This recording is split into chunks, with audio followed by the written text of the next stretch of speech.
बहर المحیط جلد 1 صفحہ نمبر 473 लिखली दी नाफिया है। इमाम मावर्दी अन्निकत वल उयून जल्द 1 صفحہ 165 लिखली दी नाफिया है। इमाम राजी तफसीरी कबीर जल्द 3 صفحہ नंबर 629 लिखली दी नाफिया है। इमाम अलूसी रुहुलमानी जल्द 1 466 लिखली दी नाफिया है। इमाम इब्न अबी हातम को तफसीर अबी हातम जिल्द 1 302 के लिखली दी नाफिया है। बदीउद्दीन राशिदी से बदीउ तफासिर जिल्द 370 जिल्द 385 की लिखली दी नाफिया है। आमदारंगी तफसीरुल कुरान बिल कुरान जिल्द 1 सफ़ा नंबर 207 लिखली दी नाफिया है। तफसीर मजहरी जिल्द 1 सफ़ा नंबर 107 लिखली दी नाफिया है। आमदारंगी कजी ज़ैनुद्दीन काजी ज़ैनुल आबिदीन कामूसुल कुरान 649 की लिखली दी नाफिया है। शबीर अहमद अजहर मेरठी मिफ्ताहुल कुरान जिल्द 1 282 278 लिखली दी नाफिया है। तफसीर कासिमी जिल्द 1 405 लिखली दी नाफिया है। इदारा मारिफ इस्लामिया पंजाब यूनिवर्सिटी व इंसाइक्लोपीडिया लिखली दा जिल्द 8 सफ़ा 23 की लिखली दी नाफिया है। और मौलाना हिफ्जुर रहमान सिवहारवी क़िससुल कुरान जिल्द 2 सफ़ा 164 लिखली दी नाफिया है। अबुल अब्बास अहमद इब्न इमाद अल हदवी ये तफसीर लिखले दे अत-तहसील जिल्द 1 सफ़ा नंबर 309 लिखली दी नाफिया है। और जमा किताब दे क़ाल अल बुखारी इन हज़मन नबी अनिल लबीदिल यहूदी यानी क्या जादूगर ने रसूलुल्लाह को शिकस्त दी। जमा पदे किताब के कदा हवाले गोरे सफ़ा 59 79 75 पूरे मां सिर्फ दे तफसीर हवाले वर्गी दुनिया मुफस्सिरीन लिखली दी चिदा मा नाफिया दे ओ माना दादा चेहेच किस्म ता इल्म द जादू द तावीजुनो द रूहानियातो चिदा कम मुलायान शैतानान वही वमा उनज़िला अलल मलकैन दादा मलाइको पशाने ची जानून जुड़ कड़ी और स्तरगी तूरी की उजल पे गोड़ी की और पटके वही उतो से नौस्ती जितने वही जिदे दसर नखज़ पीजनी उन पर सर से शे पीजनी दा छिप तन्हाए की कमी लोबी कही अल्लाह फरमाई वमा उनज़िला अलल मलकैन बिबाबिल हारूत व मारूत दास फरिश्ता सिफत इंसाना ने जान न जुड़ कड़ी दी पदू हित रूहानी इल्म न देना से और न दा दे जादू द सहर और द फ्रॉडुनो इल्म न दा इल्म दे दादा अल्लाह यत वही मख के लाडशा उस अल्लाह ताला फरमाई छिदा खल्क उदुमर गंदा दादा अंबिया व मुखालिफिन गंदगी जिक्र कई कुरान वो पे जाने मुसलमाना मुला ईरानियानो पसे रवान दे ची ईरानियानो से लिखली दी बस आकदी ची ईरानियानो तफसीरुनो द किताबुनो ना खिलाफ खबर दे उकड़ा वे दा काफिर पैगंबर अलैहिस्सलातु वस्सलाम और द अल्लाह द किताब ना मुखालिफिनो नफ्सियात उस बयान अभी मखी अल्लाह फरमाई चिदा फरिश्ता सिफत खल्क चू चिदा जाने जोड़ करे वो नास तु यो गाड़ी के खल्क लबे दमुन तावीजुन कवल बदमाश लसुक दमुन लवर्जी अवल बहुत जानब बुजुर्ग बादशाह साहब ठीक है बादशाह साहब से पस्ता को नामा बजान लके दे बादशाह अल्लाह का पाचा चीशे यार दाद रसूलुल्लाह औलादी रसूलुल्लाह कम जे किताब सुना को न जी को खन को नो सोई कम जे की को ना को खन को बे त संग कई पछु सेते वाले के नो जान लखनुम की दी वो सल्ला नफ्सियात बयान है। अल्लाह फरमाई जिदा बुजुर्गान चूच दा गुटुन की नास तू खल्क तेदा फ्राड खुद रूहानी इल्म अरे शेजी बातों के ता जिक्र बकोई ता जिक्र बकोई यार जी नूरानियत तेरा चा मजलिस तलाशी ची नूरानियत खली खल खजिम वरवली इशारा रुमाल छोटा दासी किया लूसी ताकि शैतान दे माला रुमाल ना माला दे बड़स्तन दासी की दे मैं अपने वालों से बड़स्तन दीवाली से पीर से फरहमान अल मोहतरम था ज़द इख्तिलाफ नमक के वरगलों मादरे गिनती और सरतीरी कड़ी दिस पे मुतासिर करे हुए इसी तत्सों के माँ तो जेरे जिसे स्कूल मास्टर है माँ बस दसी अनपढ़ वाले सड़े 3 غنټې مې ورسره تېرې کړي دي. بیا چې څومره کتابونه و دا ټول یې ماله په خپل لاس راکړي. مونږ خو یې نه په رومال والوځولو نه یې چېرته څه چفکې وکړه، هېڅ دنیا یې ورانه نه کړه. نو ته چې ځان کې د شیطان وړی تلې پام دی وي. عایشه صدیقه رضی الله تعالی عنها نه چا پوښتنه وکړه چې څه خلق پیدا شوي دي. والله اعلم چې وخت کې به پیدا شوي وو که نه، خو روایات دي. حقیقت خرافات میں کھو گئی، یہ امت روایات میں کھو گئی. دام یو روایت تے کوئی عائشہ ته چاوي چې خلق پیدا شوي دي چې جمعات کې ګډيږي. وی عائشہ وته وی چې دا شیطانان دي او په دوی کې شیطانان نه نوتی. بس منګم وی چې دا خره وای ته ستاسو خلاف خدای کړ. نو الله تعالی فرمایي چې د دوی نفسیات وګورا. وما يعلمان من احد حتى يقولا انما نحن فتنه فلا تكفر.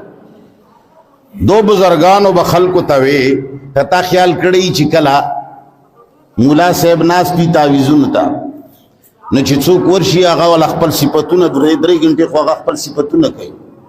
یره دې زه د الله کلام لیکم، زه دا غنټه کاچار نه کوم. دا زه خلقو ته وایم چې ګوره موږ خو تاسو له کار کوو، خو ناروا کار به را باندې نه کوئ.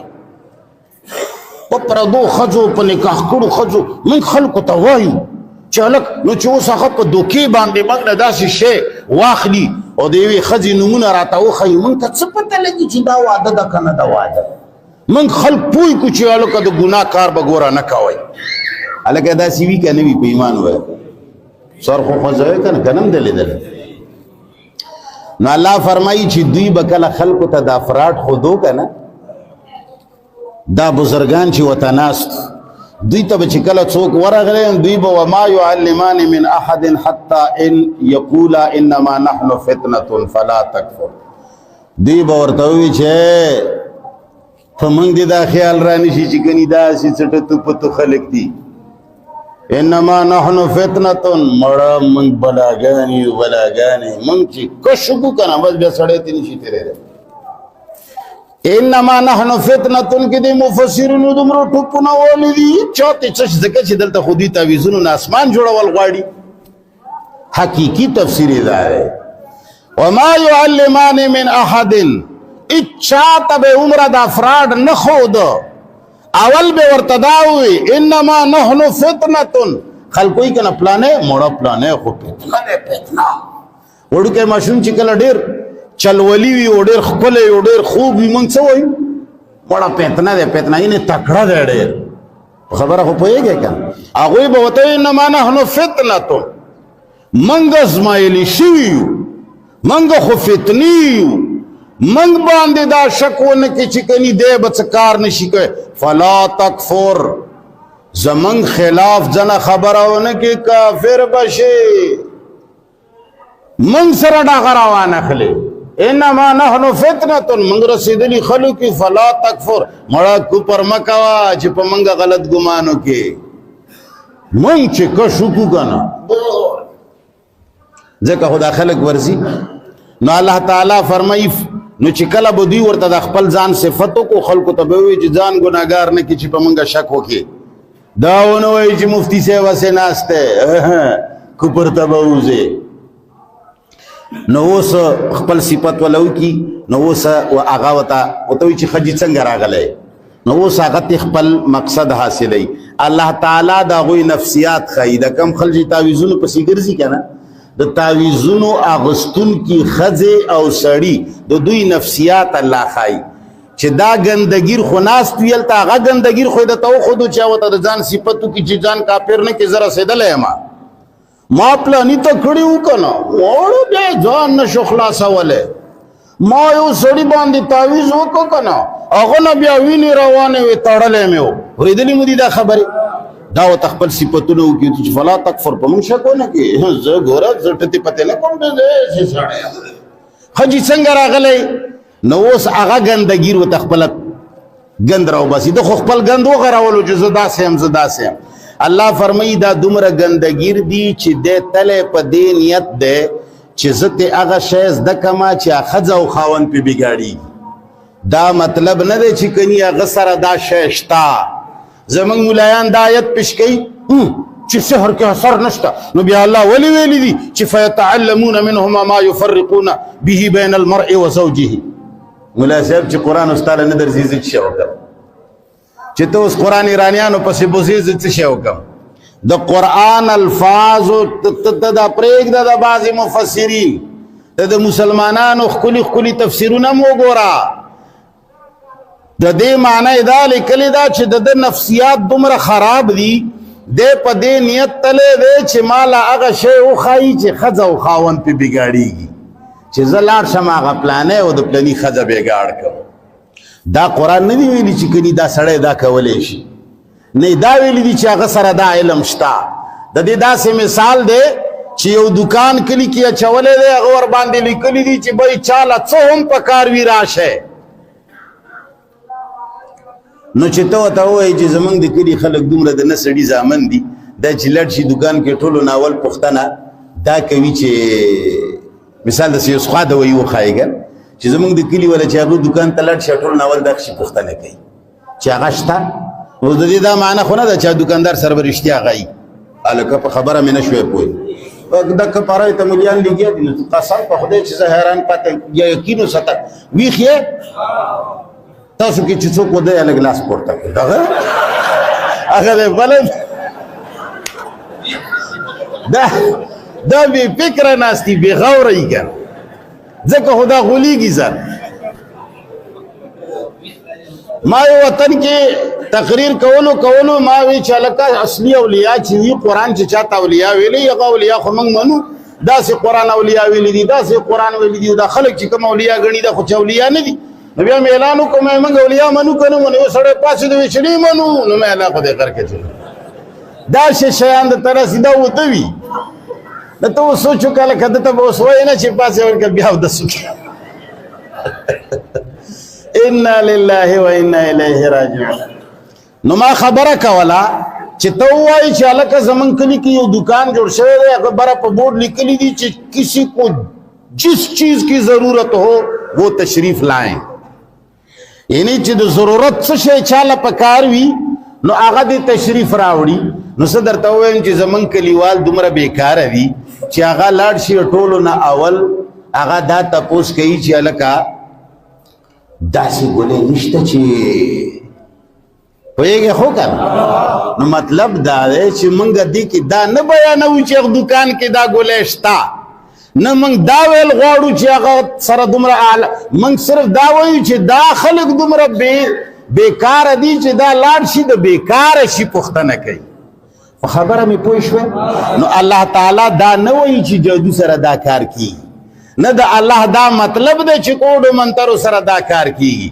الله تعالی موږ ته دا وایي چې هغه خلک چې کوم د قرآن او د سنت او د الله او د رسول خلاف دي هغه دومره ګندګیر دي چې هغه ځینو ټولو ناول دا وایي چې هغه شی به راته ونه ښایي چې هغه ښځه او خاوند بګاړئ فیتعلمون منهما ما یفرقون به بین المرء وزوجه نو پس دا خلق زده کول غواړي او زده کوي د هغو دواړو هغه ناکاره د شیطانانو نه زده کړه کوي د څه شي ما د هغو څیزونو یفرقون بین المرء وزوجه چې هغه کم شي سره هغوی وایي چې ښځې او خاوند کې جدایي راځي د دې دا معنا نه دی چې کني یک سړي سره دا علم شته دوی ته دا جوړ کړی دی چې ګوره ویلي دي ورپسې الله یو بل ټکی کړی دی هغې سره دا خبره صفا کړې ده وما هم بضارین به من احد الا باذن الله الان کې دې خرو ته پته نه ده چې څوک چاله نقصان نشي رسولی مګر د چا په اجازت جادوګرو فراډی به څه وکړي چې د ښځې او د خاوند په منځ کې جدایي راولي هغوی نه به یې زده کړه کوله د څه شي دوی به غوښته هغه شی اوس هغوی وله دا شی ورکړی نه دی نه هغه سره و او که هغوی به ورته ښودو نو چې غلخوري به یې ورته ښودله چې ته داسې هغه ښځې پسې ودرېږه هغو کور مخې ته ودرېږه خلکو ته یې صفتونه کوه د خلکو په مخ کې ووایه پلانکي ته ورنږدې شه ورته ووایه چې یاره پلانکۍ ماله نښه رالېږلې ده نو هغه خبره به یې خاوند ته ورسي داسې به دا ښځه او خاوند سره بېګاړ شي دا شی به یې ته زده کول نور ضروري نه ده چې هغې سره به کار کېده یا به نه کېده وما هم بضارین به من احد الا باذن الله دا الله اجازت نه بغیر الله فرمایي څوک څه نشي کوی ويتعلمون ما يضرهم ولا ينفعهم وای دا دومره جاهلان دي چې داسې شی به زده کولو چې ځان له به نقصان رسولو بل ته یې ځان له نقصان په څه شي رسېدو. ته چې چغلخوري زده کړې ته ګناهګار شوې که نه، ته جهنمي شوې که نه. نو چې ته ګناهګار شوې او جهنمي شوې خو ځان له د نقصان ورسولو نور څه کوی نه شي. مخکې الله فرمایي ولقد علموا لمن اشتراه ما له فی الآخرة من خلاق. الله فرمایي تاسو ته د دې خبرې پته ده چې دا خلکو په کم سیز باندې ځان خرڅ کړی دی د قرآن په بدله کې چې دوی کم دا سیزونه اپناو کړي دي، دا روحانیات، یره روحاني علم دی، یره جی تصوف دی، یره جی پلنکی سره دم دی، یره جی داسې وظیفه ده ورسره. الله فرمایي دا دوی چې په کم څه ځان خرڅ کړی دی نو دا دوی ته ښه پته ده چې ما له فی الآخرة من خلاق، د دې خلکو په آخرت کې څه حصه. نو ته سوچو که چې دا علم او دا کار روا دی که ناروا دی. د دې آیات نه خلکو یو شی جوړ کړی دی. بجلیګر مولوي صاحب دی الله وبخي، هغه یوه ټوکه کړې وه چې یو فارسیبان تللی و انډیا ته، چې انډیا کې بیا بازار به یې نه و لیدلی عجیز، بیا چېرته یو بازار کې لیدلی دی چې هلکه سړی دی حلوا تالې مخې ته پروت دی او خوري نه. تللی دی یو لیدلی دی بلې لیدلی دی بلې چې هلک دا خو ډېر د سړي زامن دي د حلوا تالونه پراته دي دی نه خوري. نو ورغلی دی یو سړي ته یې داسې سترګو ته داسې کړي دي چې کېدای شي دا خله ړانده نو هغه ورته چې زه لیونی یې که څه چل دی؟ ورته چې نه ته ولې وینې؟ ورته چې ولې نه وینم؟ چې بیا دا خورې ولې نه؟ او مړه تللی دی ورته بل ته اخري په یوه تال باندې مسامله کړې ده او د ویلي دي چې دا خو د نه سړي زمن دي نه خوري، ته چې کوم دی په خوړلو کړی دی.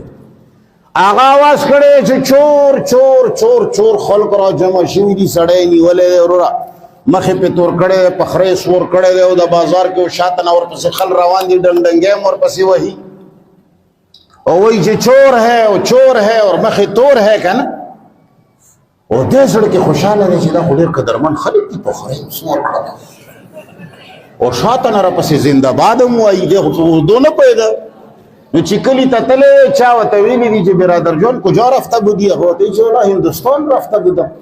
وایي چې هندوستان چطور وطن بود؟ هندوستان څنګه وطن و؟ هغه ورته وایي چې بسیار خوب وطن بود، چې ډېر ښایسته وطن و. وایي چې څنګه؟ وایي چې خوردن حلوا در آنجا مفت، سواری بخر در آنجا مفت.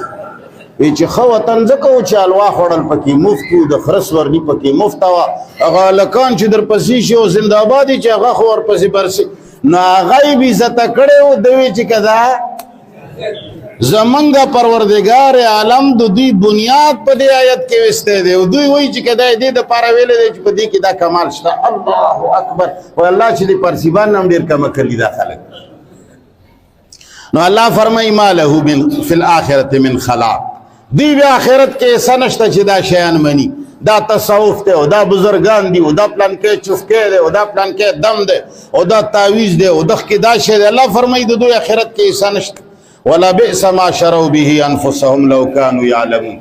الله فرمایي ارمان دی چې دوی پوهېدی، که دوی پوهېدی نو دوی ډېر په بد شي باندې ځان خرڅ کړی دی. او بیا مخکې اخري آیت کې وایي چې که چېرې دوی ایمان راوړی وی او ما د مخالفت نه یریدلی وی نو دې کې د دوی ډېر خیر و، خو دوی داسې ونه کړ. وصلی الله تعالی علی خیر خلقه محمد و آله و صحبه اجمعین. یا الله د حاضر جمع ایمان کامل نصیب کا، زمونږ ټولو ګناهونه معاف کا.